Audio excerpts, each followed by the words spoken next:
So just also to add a little bit of context to the introduction you gave, I've currently been privileged to work across multiple projects within various industries, and especially within this boom of AI phase. It's quite interesting to know how project management is really essentially driving a lot of these innovations across these different fields. So being a project manager within IT space is one of the most lucrative opportunities that one can explore currently.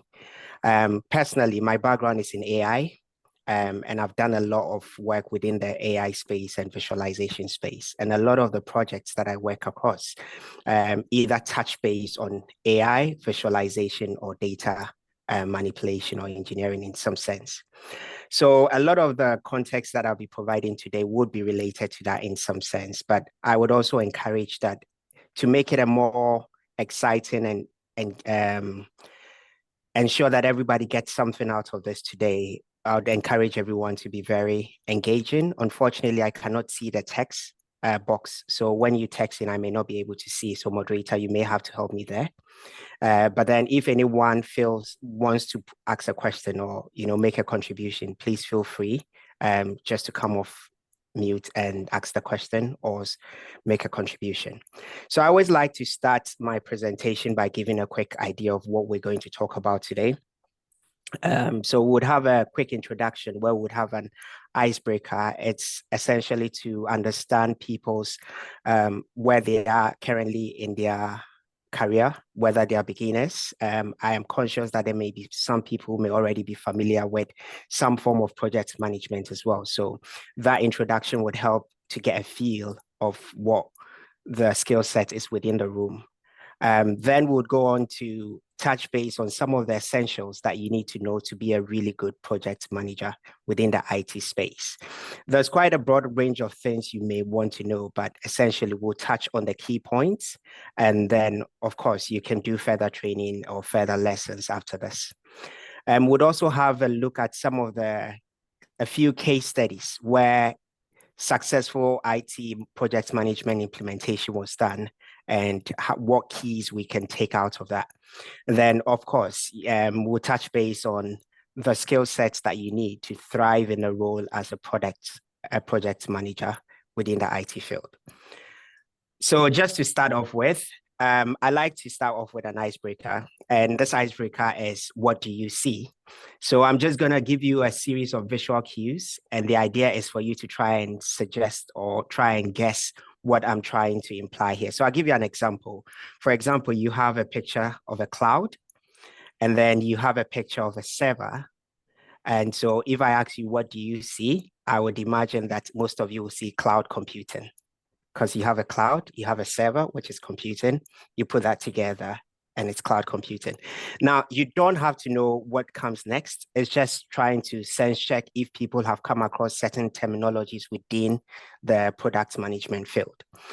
So the next one is you have a sprinter and you have a cycle, a bicycle. Can anyone guess what this picture is alluding to? Sprint cycle.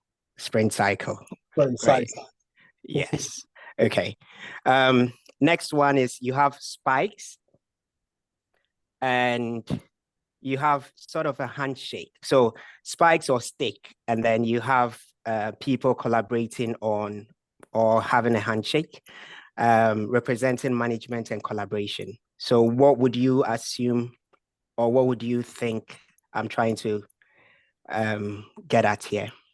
Stakeholder management. Stakeholder management, great, amazing. Then you have a cheetah, and you have sort of an iterative loop going, signifying, a repeated action. Can anybody think? Is there anyone? Is that Scrum? That's an agile. That's agile methodology. Yes. Okay. I mean, this is going really well than I thought. Seems like people are quite familiar with these. And then the next one is a waterfall. And then you have a staircase. Can anyone guess what I'm alluding to here? Waterfall methodology. Waterfall methodology. Okay, great. So it sounds to me that some of us already know some of these terminologies. For those of you who don't worry. As we go on, I will delve into these and you get a better sense of it. Okay, so our next session is I'd also want to sort of gauge, because some of us, or every one of us at some point in life, has had an experience in terms of managing a project or managing some aspect of our lives, or managing something that you had to put in time and effort to get it done properly. So there's a scenario here, and what I would like to do is I want us to run quickly through the scenario and identify certain challenges that you may face, and then we can discuss what you think are the best things you can do in order to be able to overcome these challenges, right?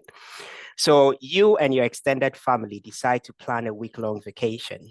The group consists of various age groups with different interests and needs. Your objective is to plan an enjoyable, cost-effective vacation that caters to all family members' diverse preferences. So just by reading this, putting yourself in the shoe as the person trying to, organize and make sure you're bringing all your family together, what are some of the challenges that you would envisage you would face if doing this? Cost, okay. That's your budget. You need to ensure that you have adequate budget. You don't want to go to Santorini with 10 family members when you know that you have a limited budget, because it's really expensive there. Great. Any other? Time, exactly. Yes. So what is the time frame? How much time do each family member has? Maybe some people only have 2 days, others have a week, a month. So you need to be able to understand that as well. Any other? Logistics, definitely. So yes, budgeting and resources. I'll put that together to say yes around logistics. Any other? Location. Your location, great. Yes. Member? Sorry, I didn't get that. The number of family members you're going with? Exactly. The number of family members you're going with. So I guess in a sense, you guys have been able to identify some of the challenges that actually makes good project management, right? Because first of all, you need to understand the varying needs and expectations of your family members, right? Do some prefer to go for a beach vacation, or would others prefer to go mountain retreating, or would they prefer to go hiking, right?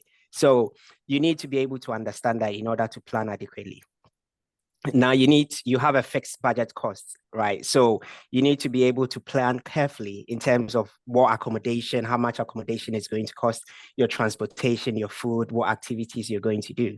Now you also need to consider potential risks, such as bad weather that may, impact some of your plans, health issues that may come up with some family members, or even last minute cancellations, right? So you need to anticipate this ahead of time, have a backup plan, and then you can properly, plan for these unforeseen circumstances that may come up. And then, of course, you talked about time frame as well. So your scheduling and your timing, right? So you need to coordinate the schedule of everyone and ensure that the vacation doesn't clash with important commitment of your family members. So what I'm just driving at here essentially is saying that in project management, you have a concept called stakeholder management. Now, we'll get to this in more detail, but stakeholders are the people who directly impact your project. And these are the people you need to manage. So just like your family members, in this case, your family members will be your stakeholders that you need to manage properly. Then also in terms of your planning, how you plan the vacation, are you going to be flexible in your approach? Such as, are you going to say, oh, you know what, we're planning to go skiing, but if we go there and the skiing session is closed, we can just go and do maybe a cable car, or are you going to have a structured sequential approach and say, we're going to do this, and no matter what, that's what we're going to do. After that, we'll do the next step and we'll do the next step, because that's also a way of planning, right? And then, of course, you need to understand the risk involved and then help to mitigate that. You also need to be able to communicate with each family member and ensure that, you know, all of these people are on the same page. You're communicating to them all the plans and the processes in place. And then also you'd want to understand, you know, where they are coming from, at what point they are. Then overall, after the vacation is said and done, you'd want to be able to evaluate the success of the vacation. Did you have some squabbles? Did you have family members drop out? You know, did you have fights? How could you have done things better to ensure that next time you'll be able to cater to all of these needs and prevent this from happening? So in a little way, we've sort of covered project management on a very high level scale in this first scenario.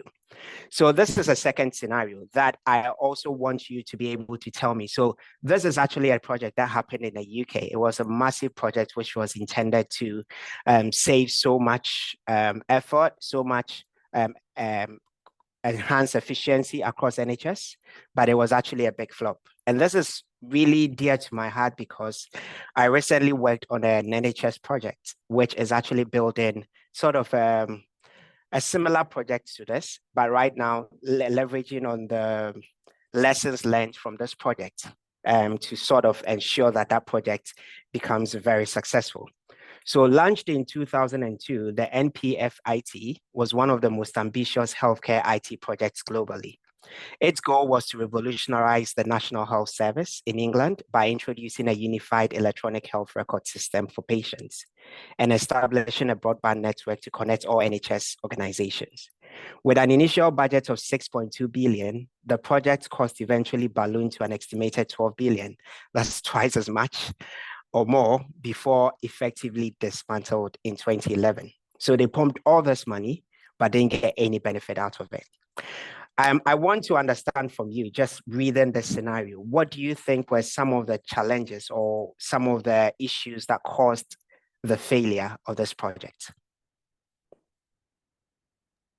I think for one, communication, because you've got different groups. You've got different groups who all want their own bit of the pie to be heard. And, you know, when you're talking about a scale of NHS, you're talking about people with information. Some people might not want the information online. Some people might want the information out there, and it's managing everyone's expectations. So as a project manager, like yourself, you'd have to manage all of our expectations. Because I, for one, I'm a private person, but you'd have to try and sell your idea to me to say, what's the benefit of me going electronically? Yeah, definitely. Because it looks very much like they didn't get a buy-in from the key stakeholders, which would include the hospital staff, the IT professionals, and the patients, because then they went away building something, and then at the end of the day, they keep going back to them and they say, no, we don't want this. So now they have to go back and redo things, which actually blew up the costs eventually. So yeah, stakeholders engagement is really key. Any other that anyone sees might be a challenge that caused the failure of this project? I can talk about proper planning and definition of the scope. I agree. Complexity, scope definition, and its complexity, right? So it looks like they didn't actually really do their legwork to understand the scope or the massiveness of the project. And so, of course, they budgeted 6.2 million, started the project. At some point, they were like, oh, we didn't account for this. Okay, let's go, let's put more money to do this. But then they don't adequately account for that as well, which also cascades. And then you just have one challenge after the other. So yeah, definitely scope and complexity, I would say. Any other? Quality and testing. Quality and testing, yes, definitely, because it's all part of the technology challenges, or how you deliver, how you implement, and how you would ensure that what you're building is fit for purpose, right? So that's also another. Would you say that leadership or decision making was also a contributing factor? Yeah, you can say that, Doctor, because who was in charge? Whose head is on the block for this? Because number one, it's costing people like me money because I'm a taxpayer. Because eventually I'll have to pay for it somehow. Definitely. whether it's increasing taxes, national insurance, or something. Great, great. And I love the fact that you can see yourself in this because, yes, that's your taxpayers' money that was actually invested in this project. And so a big loss means that a big loss to you as well, right? Any other that anyone sees as a big challenge that may have impacted the success of this project? For me, I believe the project management wasn't properly done because if you're looking into doing this kind of project, introducing a unified electronic health record system, Yeah, there has to have been like a plan for the development of these projects. definitely.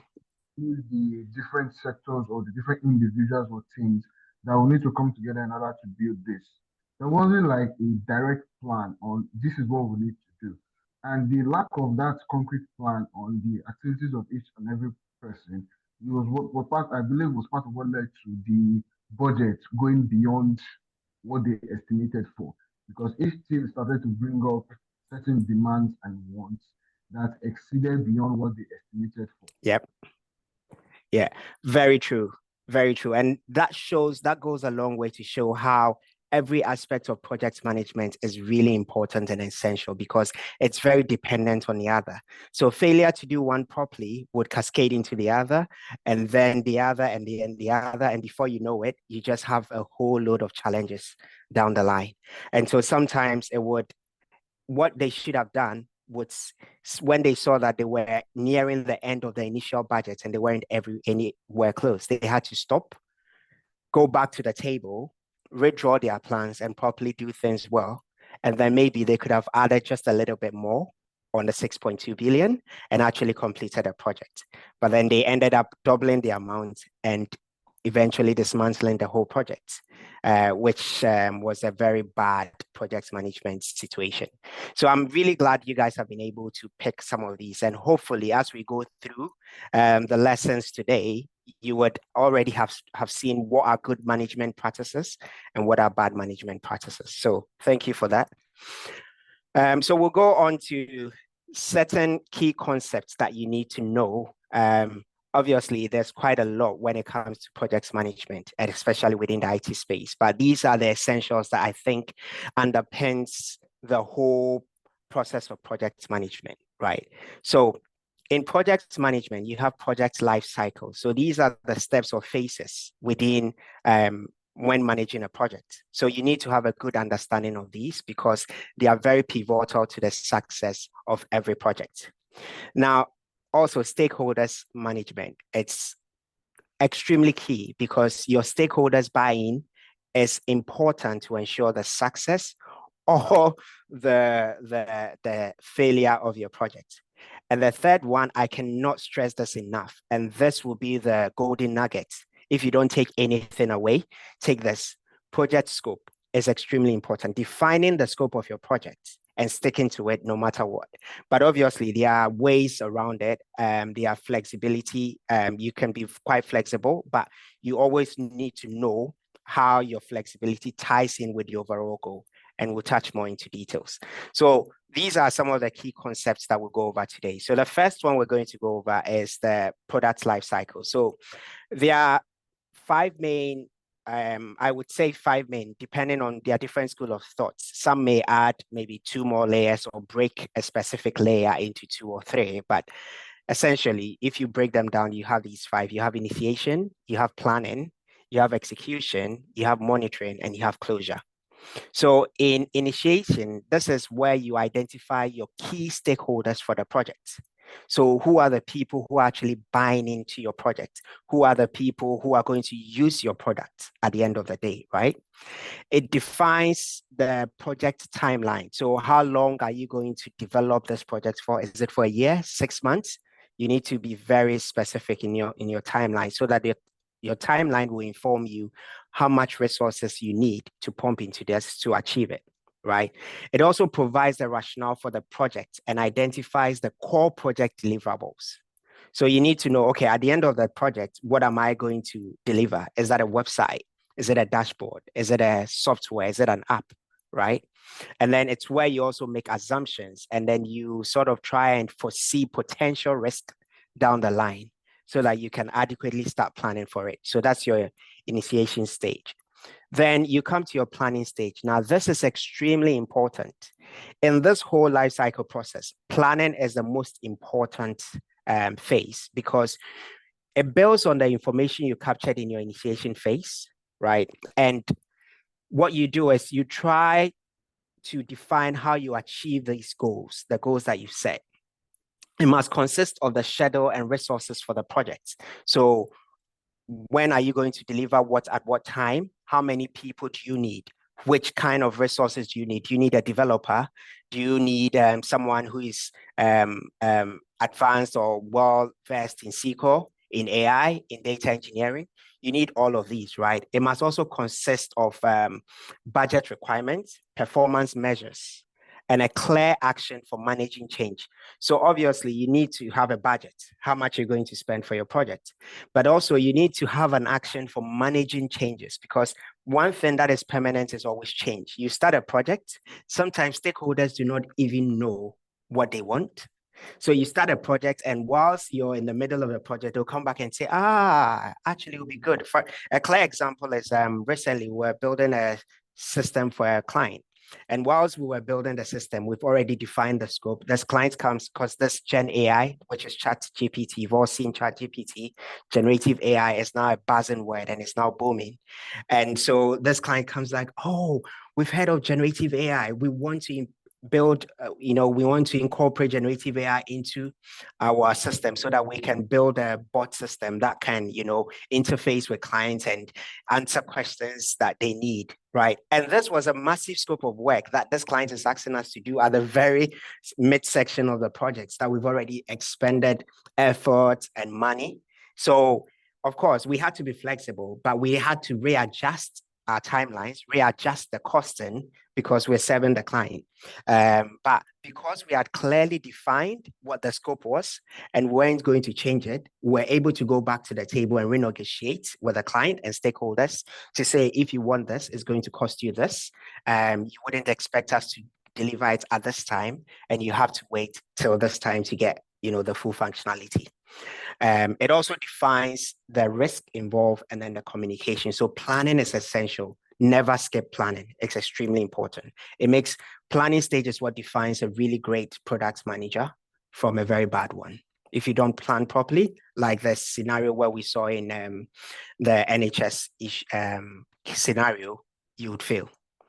Then the next stage is execution. So this is where the work actually gets done, right? So in this stage, what you do is you would actually get to work, have developers working and building the project schedule and develop, and you have deliverables going forward.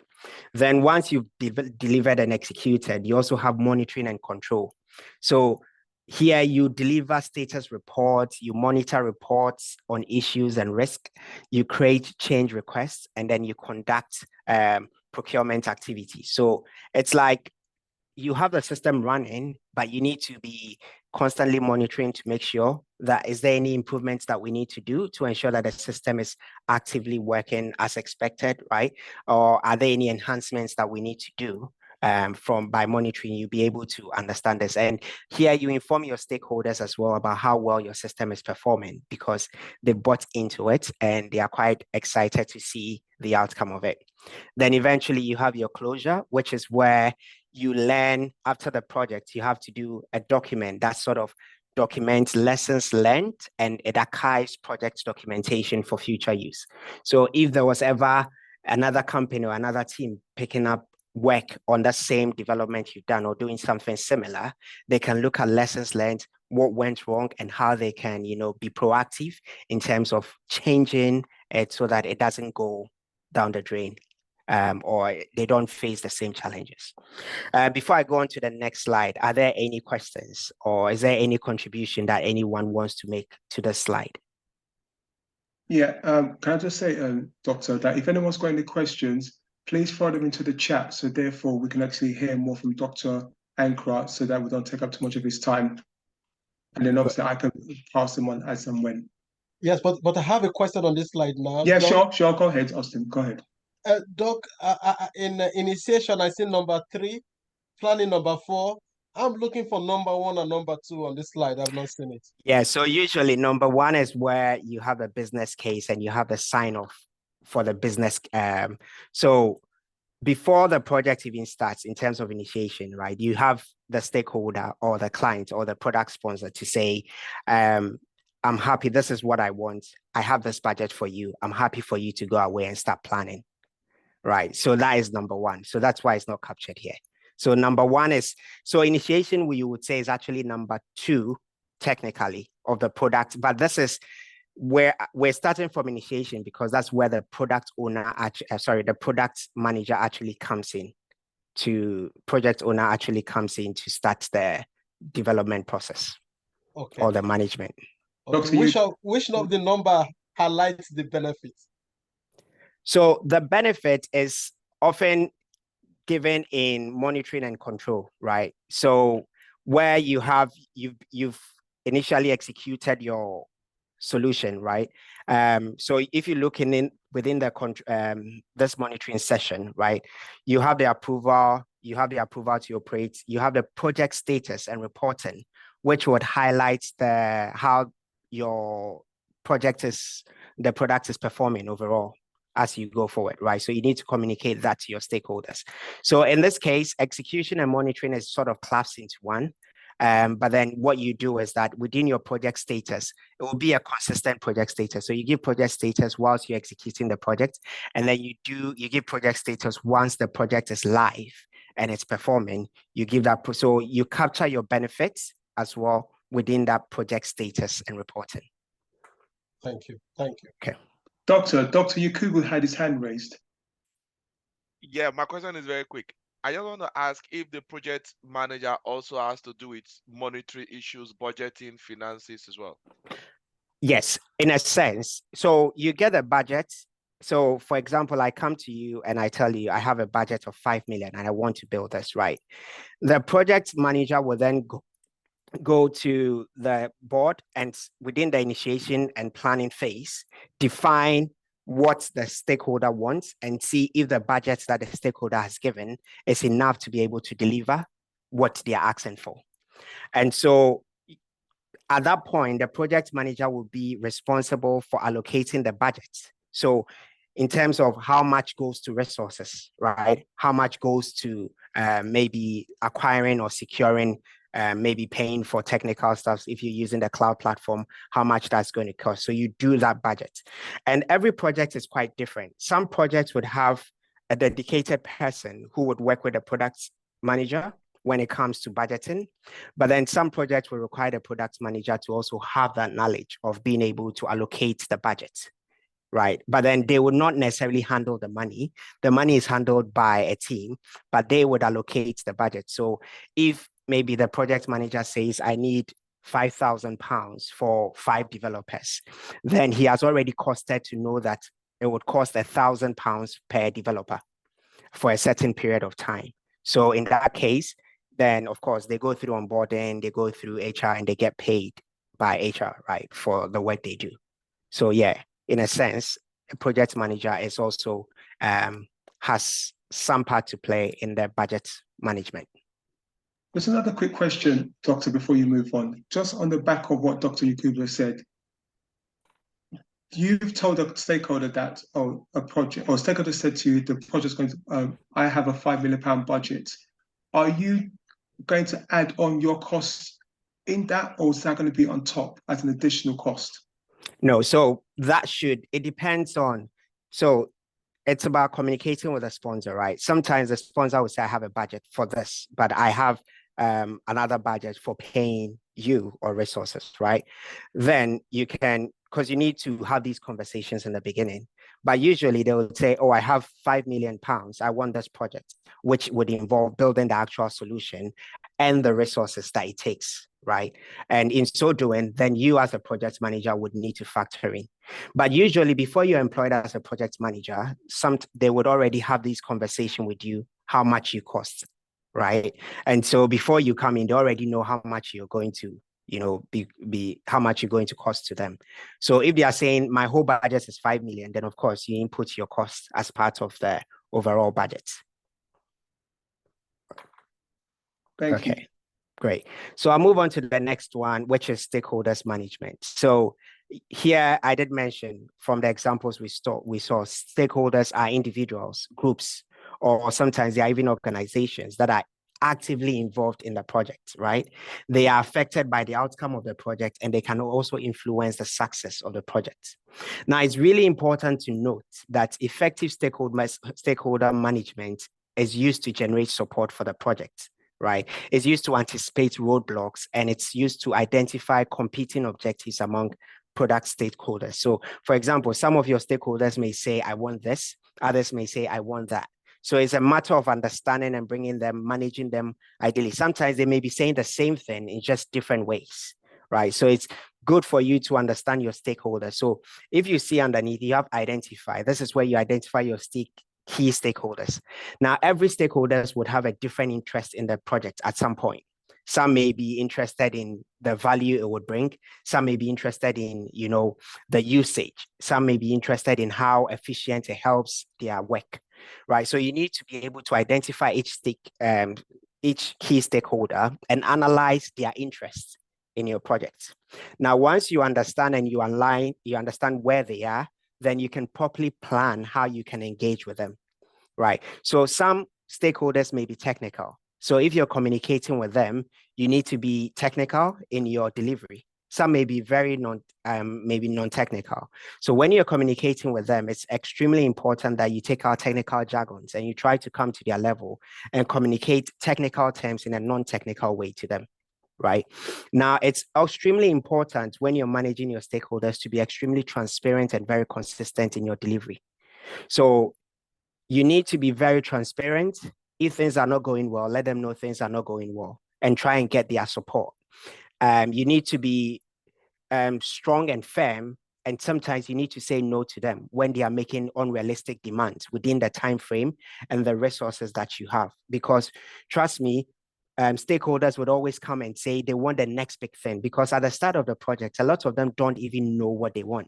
They just have a very big idea of, oh, it would be nice to have this. But as you start to develop and you start to involve them in the process, they're like, actually, I would like that. I would like that. I like that. So that is where sometimes if you don't take care, you have scope creep, because what you have clearly defined in the initial stages is not what you might end up with, because stakeholders will consistently be asking for things. A good IT manager knows when to push back, right? If you think what they're asking for is not doable, you push back, but in a respectful and in a nice communicative way, to tell them that if you want this, this is what we need to do, or you have to wait till we do this in order to be able to deliver these for you. Now, your stakeholders could be project team members, it could be customers or users, it could be project sponsors themselves, it could even be suppliers or vendors, and it could also be regulatory bodies. So it's really important. Stakeholders management is extremely important when it comes to a successful IT project. Scope and definition. I can't stress this enough. It's extremely important that whatever you define on the onset, after you've done your initial stages and your planning, if this is what you're going to deliver, exactly that should be the remit within which you work. If stakeholders come in and ask you for anything else, what you need to do is go back to the table. If they absolutely need it, you need to sit them down, tell them how that would impact the current plan you have in place. And for instance, it may require more resources, it may require more time. Then you need to be able to communicate this clearly to them and tell them, look, you're asking for this, you're my client, I'm happy to give it to you if you absolutely need it, but it's going to cost you more. It's going to cost the time that we initially planned 6 months is no longer going to be 6 months, because we'd have to do the whole process again, which means we're going to add 3 months on top of that, right? And you need to be very clear and very specific and manage the expectations. Otherwise, you end up with scope creep, where you end up doing so many things like what the NHS scenario exhibited, and you end up having a failed project. So extremely important. Now, when we go to the next step of once you've defined all these approaches, it's how you deliver. And this is where methodology comes in. So methodology here refers to a structured approach to planning, executing, and completing a project, right? It would often at times encompass a set of principles, practices, or rules that a team will use to manage or deliver an IT project effectively. Now, there are so many methodologies out there, but today we'll be focusing on three: waterfall methodology, agile methodology, and Scrum, which I think some of you may already be aware of some of these concepts. There are others like Kanban, there are others like Sigma and Lean, but I will allow you to read on these. I have more resources that I can share with you if you want to read. But these three are the most widely known and widely used, and hence that's the reason why we're going to focus on these. So we'll look at the first one, which is waterfall methodology, right? Now, this is one of the oldest and most traditional project management methods. And it's characterized by a linear and sequential approach where each phase must be completed before the next phase begins, right? So if you define a project and you have a budget and you say, okay, this is how you're going to do it. So in the scenario where I was saying, we were developing a project and the clients came in and wanted generative AI incorporated into the app. In a waterfall methodology, would never do that. Because what would have done is we're going to do this and do that and do that. So even if we're going to integrate generative AI into the solution, we'd have to do the process from beginning to end before we then go back to the start to work out how we integrate generative AI, right? So this typical phase includes the requirements, design, implementation, verification, and maintenance, right? It's often best suited for projects with well-defined requirements where changes are not expected during development. So if you don't expect any changes, waterfall is great, right? It's often used within construction and manufacturing projects, but sometimes it can be used within a IT scope. But not much, because that's the trend is changing a lot, because within the IT space, things are changing consistently and rapidly, right? The main advantage of waterfall is its simplicity and the ease of understanding, because you know that you're moving from one stage to the other, you complete it before you go to the next stage, right? However, it's very rigid, and hence where you have requirements consistently evolving, you have the environment consistently changing, waterfall may not be the ideal approach to use. Okay. Now, the next one is agile. Now, agile is more flexible approach to project management. It focuses on iterative and incremental development where requirements and solutions evolve through collaboration between self-organizing or cross-functional teams. So what happens is that you will start the project, and when requirement changes, you adapt the development to incorporate these challenges, like incorporating the generative AI solution into the model that we were building, right? So Agile promotes adaptive planning and evolutionary developments where early delivery and continual improvement is very key. Now, you can use an Agile, particularly in cases in IT projects where requirements are expected to change and are not fully understood from the onset. So like the same example, stakeholders might not always know what they want. And then whilst you're developing, they'll say, I want this, I want that. So Agile allows you to then incorporate these changes into the model or the solution that you're building, right? Agile provides flexibility and adaptability, making it great and dynamic for dynamic projects, but it requires high customer involvement. So you need to have your customers involved consistently. Otherwise, you build a solution at the end of the day, which is not suitable for your customers. So it's really important that you involve your customers from start to finish. Then we look at Scrum. Now, Scrum is an agile framework. So Scrum uses agile framework. The only difference is that it does it by using sprints. So what we call sprints. Now, sprints are like 2 to 4 weeks long of development, right? It involves key people like Scrum Master, who is responsible for managing the development team, the product owner who owns the product that is being developed, and the actual development team, right? And it includes what we call ceremonies, sprint ceremonies. Now, what a sprint ceremony is that if it's a 2-week sprint, you would define what you need to develop within that 2 weeks, right? And you would have a session where you go into called the sprint planning, where you define clearly what it is you're going to, who is going to work on what what is the deliverable at the end of the 2 weeks. So let's say you're going to build a part of the solution within 2 weeks, then you're going to allocate who is going to build what at what point. And then you have daily stand-up within that 2 weeks. So early in the morning, usually for my sprint team, I usually do a 9 a.m. to a 9:30, 30 minutes, just to understand what each person is doing for that day, right? So it's not about micromanaging, but it's also ensuring that everyone is tied into the overall agenda for that sprint, right? Then we have a sprint review at the end of the sprint to review that, okay, this is what we set out to do for 2 weeks. Have we achieved that goal? And then at the end of the day, we have what we call a sprint retrospective, where we actually go and evaluate the performance of, the sprint, what we did wrong, what was challenging, what could we improve, so that the next sprint is much better. Now, this is a scenario where you often have what we call MVPs, or proof of concept.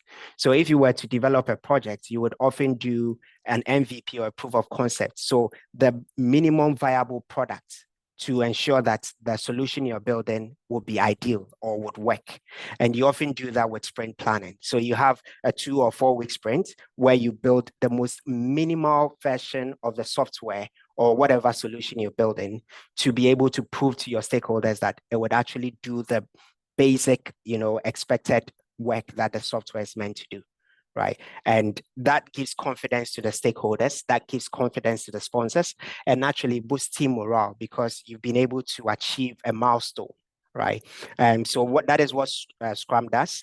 It's an agile framework that uses sprints and ensuring that projects are done in small, manageable parts over time. Okay. So I would go then into 2 use cases, 2 case studies where we had very successful project management. The first one is NASA, Mars Exploration Rover mission. Now, this was a mission to go onto Mars and explore the surface and the geology, right? And there were 2 rovers that were meant to be sent out. One was called Spirit, and the other is Opportunity. Now, the methodology that was used here was a blend of traditional and agile method. And what this did was, because given the complexity and the high stake, right, the project required rigorous planning, which is typical of conventional methods.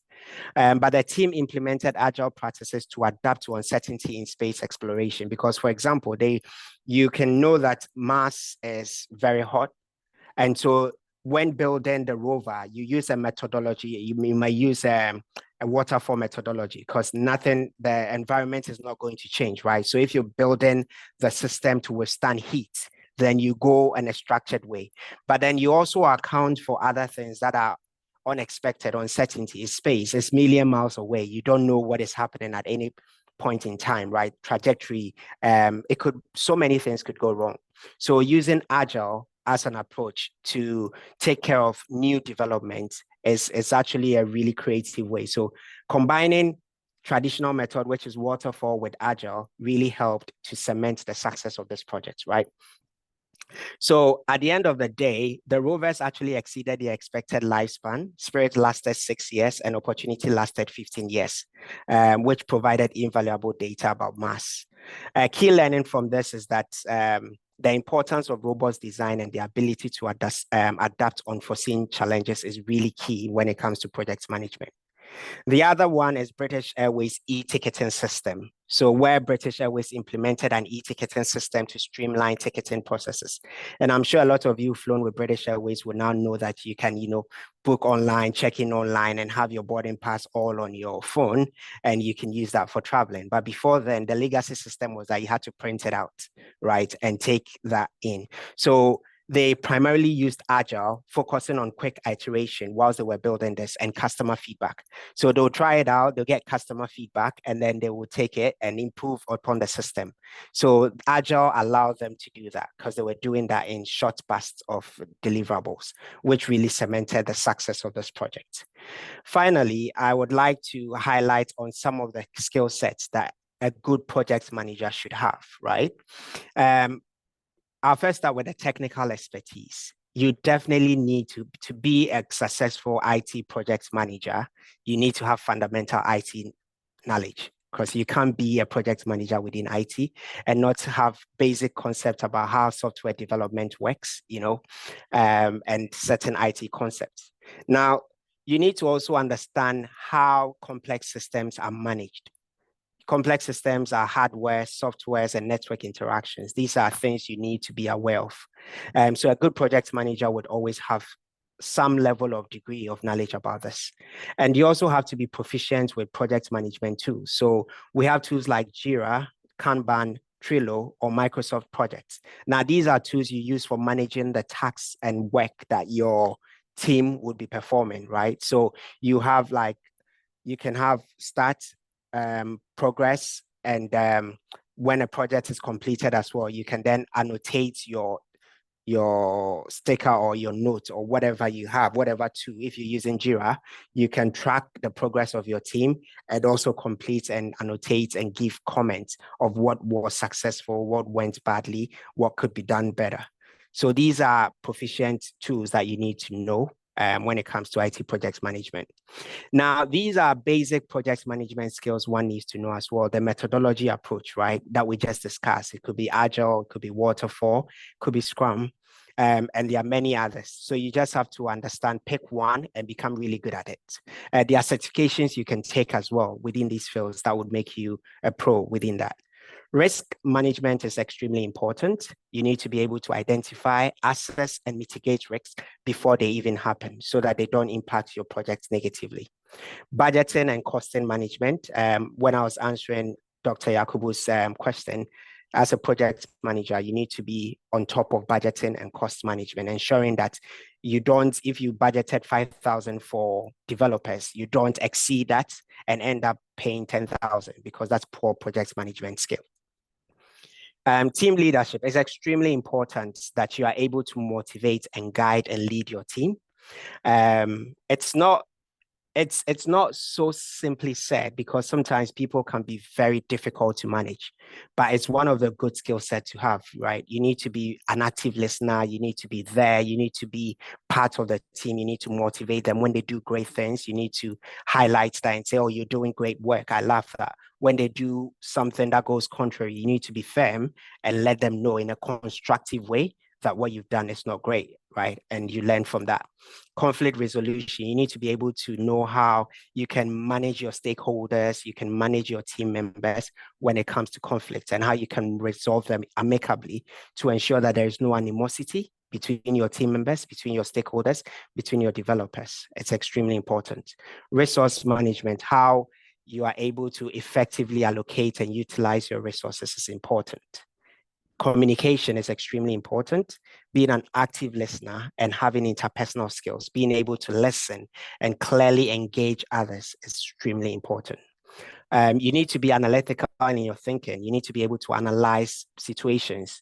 You need to be able to identify key issues, and you need to be able to develop good practical solutions, right, to tackle those challenges you may have. Making good informed decisions, sometimes based on good data, is is a really good skill to have as a good project IT manager, right? And then you need to be very adaptable, because in the IT field, things are consistently changing. And hence you need to be on top. You need to read, you need to join communities that discusses new developments so that you're not left, in the dark. And so you can be very proactive in terms of how you manage, how you build solutions, and how you actually incorporate every lessons that you've learned into ensuring that you have a good and successful project management. So I would end here. There are a few that we've already touched on, which is stakeholders management, having negotiation skills are all part of what you do, and being customer focused. So these are just other bets that you can hone in, because these are things that are implied to have, being staying current, which I've already spoken about. So thank you very much. I think I've taken a little bit more time than anticipated, but hopefully I was able to cover the most essential things of being an effective IT project manager. Thank you. Wow. Dr. Reginald, honestly, I'm amazed. I'm blessed. I'm not sure about the rest of the teams here that have been listening, but everything you said has been amazing. There's one question I wanted to ask before we kick off the Q&A is, based on what you just mentioned, if we could just digress back a bit. HS2, I'd like to hear your professional opinion because that is a major project. Again, something that's cost us the UK money, and they've recently cut off the north part of it, but it has exceeded its budget. So what went wrong? What didn't they do that they should have done? So definitely, I don't think they adequately involved stakeholders into the planning process, right? And they did not actually ensure that they did not do the enough ground legwork to ensure that the project was within the budget that they had actually intended.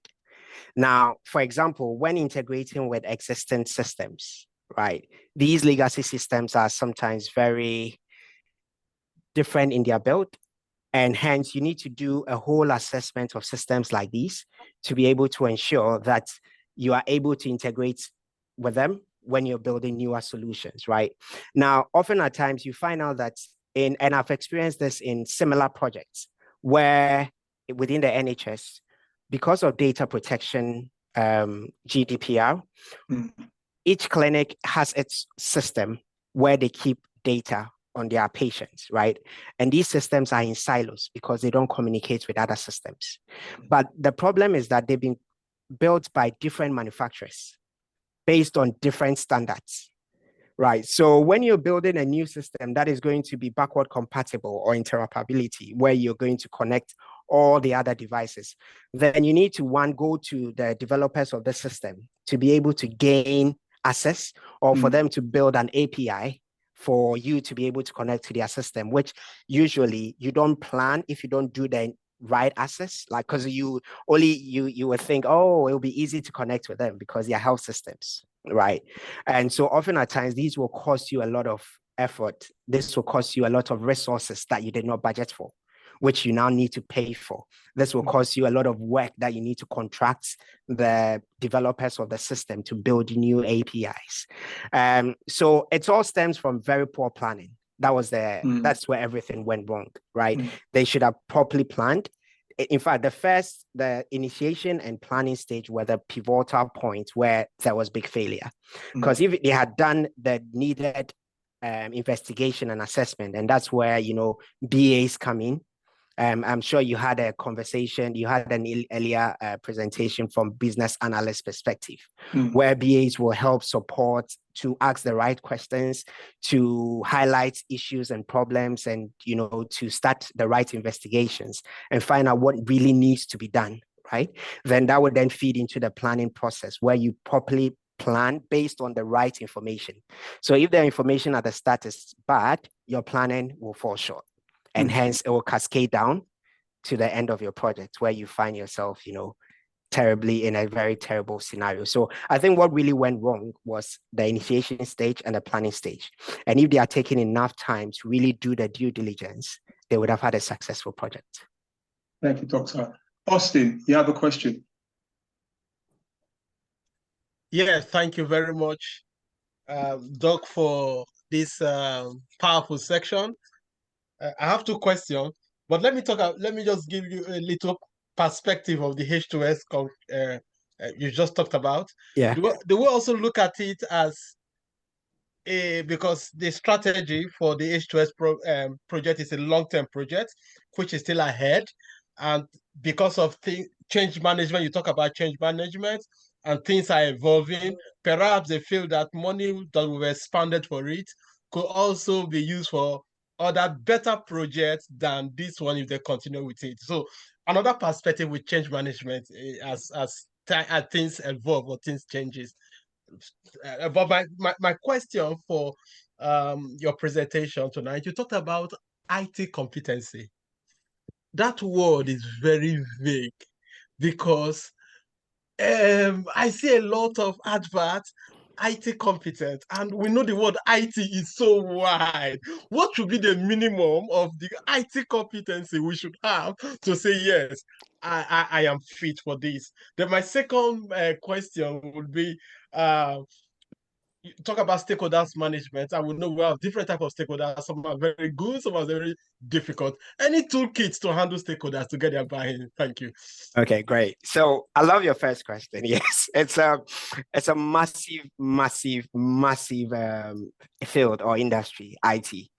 What I would suggest is if you want to go into a specific field, right, you need to narrow down and pick a niche within the IT field. So, for example, if you want to be a data engineer, if you want to, because in every project, right, which is IT based, one of the things that is fundamental to a successful project is data. So if you want to go into the field and you decide to pick maybe data management, right? Data management is still broad. Then you can narrow down to maybe data engineering or maybe visualization or building analysis, data analysis or building insight. So you pick one niche and then you learn that field. Now, once you do and you have that skill set, it becomes very easy to hone your skills in other fields. Now, I'll be honest with you, a lot of the projects that I started on, I did not have a clue of. For example, I was on I think the very first project, I did a project with OVO Energy, and it was on a tool they were using, which was called Kafka. I don't know if anyone is familiar with Kafka. Now, Kafka is an ETL tool, which allows you to ingest ETL by it allows you to ingest data into a platform, right? Then you perform transformation on the data, you change it, maybe you would remove columns, add new data cleaning and all that. And then you output it into a source and maybe feed it into a dashboard. Now, I had no idea of what Kafka is, but because I had done data engineering, I had a basic understanding of what ETLs do, right? So even though the two were slightly different in terms of how I implemented ETL, it was very similar in terms of the structure, right? Because it would ingest data, it would then transform data, and then it would spit it out. But I did it in different ways. So I would say that if you want to go into a specific field, pick a niche that you want. Now, when you pick the niche, learn, become proficient in it. Once you have that basic IT knowledge in that field, find a role that sits within that field. And whilst you are on the role, you actually realize that you start to understand within the field what is most important. So if you are within a client space, you see that within a client space, when you talk about other projects that are ongoing, you see that what are the main piece of IT projects, what is the thing that is the buzzword in the moment. And then you can decide, oh, actually, that's interesting. I may want to learn. So whilst you're on this project, then you're also learning something new or basic about that. So you can then segue your way into that new project, right? And so that's how I have done it in my career. I started off with AI, which was very specific, and then classical AI. But then once I started on each project, it was very different. I went on one project, I started with AI, but I also realized they were doing visualization. So I got interested, which was they were using ClickSense. So I learned that skill and I jumped onto a project that had ClickSense within visualization scope. Then I also learned Tableau, then jumped onto another project that had Tableau. And then I learned, Power BI, jumped on a project. So I would say do the same, narrow down, find a niche, and then start there and then build up. That is a good one. Your second question was stakeholders management. I think there are myriad of stakeholder tools, but the tools itself may not be as important than how you manage your stakeholders. Right. When I say how you manage your stakeholders, you need to understand your stakeholders through and through, their temperament. Some stakeholders are very hard and very difficult to deal with. But you need to understand their style of, I'll try and find a tool and share it with you guys. But there's a research that's been done that's highlights people's temperaments, and they've done it against colors. And I use it quite a lot sometimes. It tells you the temperament of a person. So if they are red, they would like information given to them in a very precise, constructive way. And then there is yellow, there is blue, there is green. Understanding each stakeholder's sort of color would give you an idea of how the stakeholder is and how you should essentially engage with them. Because once you learn that, it's very easy to manage difficult stakeholders. And if you realize that some stakeholders are very difficult, try and not put them all together in sessions with other stakeholders, because then you may have conflict. Try and manage them separately, and ensure that you deliver what they want, but also give it to them in such a way that they appreciate the work you're doing. And always ensuring that they are aware of what you are developing, what deliverables are being done, and keeping them in the loop consistently would also keep them satisfied in a way. In terms of actual tools that you use to manage stakeholders, as in like I may have to sort of search for some of these, but usually for me, I would use Jira, because they have access to Jira as well. So I would give them status updates on Jira tickets, but I'll also send out status reporting to them personally at the end of each sprint to highlight what was at the beginning of the sprint. I'll tell them what is we plan to deliver, because initially I would have a meeting with them, we'll decide on the scope together so they know clearly what is going in. And then at the end of the sprint, I'll send out a status report to say, at the beginning, we said we're going to deliver this. At the end, this is what we've been able to deliver. If we weren't able to deliver what we said we were, I'll give a clear, detailed explanation and be as transparent as possible as to why we did not achieve that and what is the plan to actually achieve it. So I think having a really good understanding of your stakeholders is pivotal to how you manage your stakeholders, irrespective of how difficult they may be.